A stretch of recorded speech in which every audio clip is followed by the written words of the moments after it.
Local residents must intervene collectively to protect and improve our water, sewage, and drainage systems. Water is a sacred resource that flows all around us. However, under the capitalist system, anything sacred is at risk. All resources and industries are managed for profit instead of life, no matter the human and environmental costs. For New Orleans residents and surrounding areas, history, along with our own lived experiences, demonstrate this to be true, despite the lies of the capitalist corporations and their media mouthpieces. In 2003, the Bush administration denied $117 million of critical funding meant for levee maintenance and redirected it into the highly profitable invasion and occupation of Iraq. Redirection of our resources into the imperialist war instead of water infrastructure maintenance led to massive unnecessary suffering and premature death for Iraqis. And again, 2 years later for the residents of New Orleans when the levees broke during Hurricane Katrina. Then in 2010, Louisiana shores endured the largest marine oil spill in history via British Petroleum, aka BP, a multi-billion-dollar private corporation. What has changed to stop mass polluting and neglect of our water since? Only weeks ago, in an area already known as Cancer Alley, an explosion at Smith Supply Factory less than 100 miles from New Orleans polluted land, air, and the water of the Tangible Hill River with deadly toxins, despite corporate denial.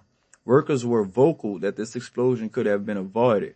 However, the managers and bosses were able to expand profit by foregoing mandatory labeling of explosive materials. The capitalists knew what was at stake and acted carelessly anyway for more profit. If the capitalist class and their minions cannot be trusted in stopping preventable explosions or mass pollution of water sources and maintenance of water system infrastructure, they cannot be trusted in day-to-day maintenance of our water systems. Instead of solutions, we are met with bigger bills, added fees, and worsening conditions. Even significant advancements in technology over the last 2 decades have only been used to ensure more profit and greater surveillance and criminalization of local residents, not actual improvement to our water systems. We have seen for decades that the response from the capitalist bodies that govern our water, sewage, and drainage systems is to disregard proactive and necessary cleaning, repair, and maintenance of our storm drains, catch basins, pipes, and other infrastructure that can stop preventable flooding, water ball advisories, contamination, and beyond. Those in charge have even gone so far as to blame local residents for their catastrophic conditions to avoid taking any responsibility for decades of neglect and mismanagement. Even if every catch basin was cleared out regularly by community, which we do and have done cooperatively as a form of organized, non-criminalized community defense, despite this being a responsibility of those who manage these systems, our streets will still flood on a regular rainy day due to decades of below-ground infrastructure neglect and mismanagement. No matter what the level of water system dysfunction, the demand for higher payment continues. When water bills are miscalculated by hundreds and sometimes thousands of dollars, they don't jump to make things right. They threaten water shutoffs if the bill isn't paid, no matter how inaccurate. Where is our compensation for loss of time spending months trying to get inaccurate bills addressed? They demand payment even when the water that comes out of our faucet is not safe to drink or bathe in. Where is our compensation for having to buy additional bottled water as a result? When preventable flooding destroys our homes and cars, they still demand payment. Where is our compensation when preventable flooding caused by their mismanagement destroys our personal property? There's zero incentive to resolve long-standing issues as long as they can continue with uninterrupted collection of bills and fees. For over a year, the governor's office has been seeking to take control of our local sewage and water board system under the guise of better management. Under a state takeover, privatization is guaranteed, ensuring that accountability and service will continue to devolve, while cost, surveillance, and criminalization will go up.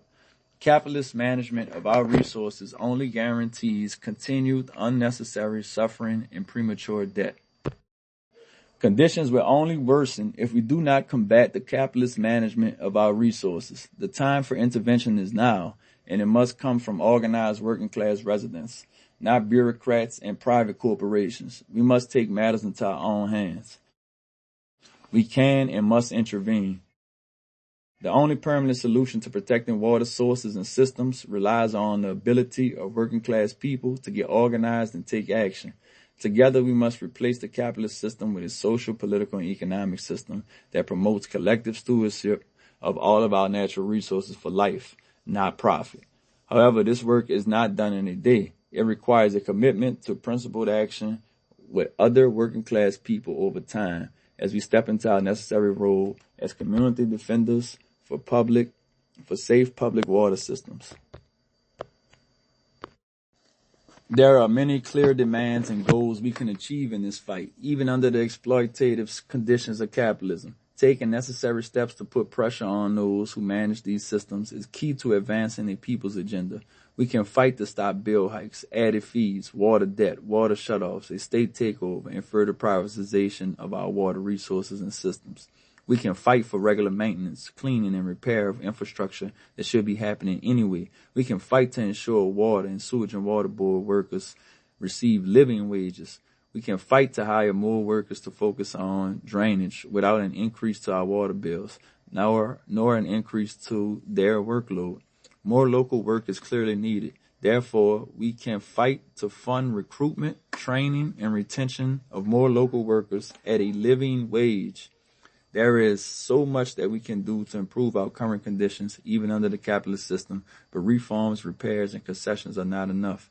The work named above is not only necessary, it provides us with practice in organizing ourselves towards taking control of all that rightfully belongs to the people and the planet collectively. The principled and organized action we take today to fight for safe public water systems are stepping stones, not just ensuring our survival under capitalism, but creating the conditions that move us towards collective liberation. There is no liberation of people without liberation of sacred resources like water that we collectively share to sustain all life on this planet. That's it.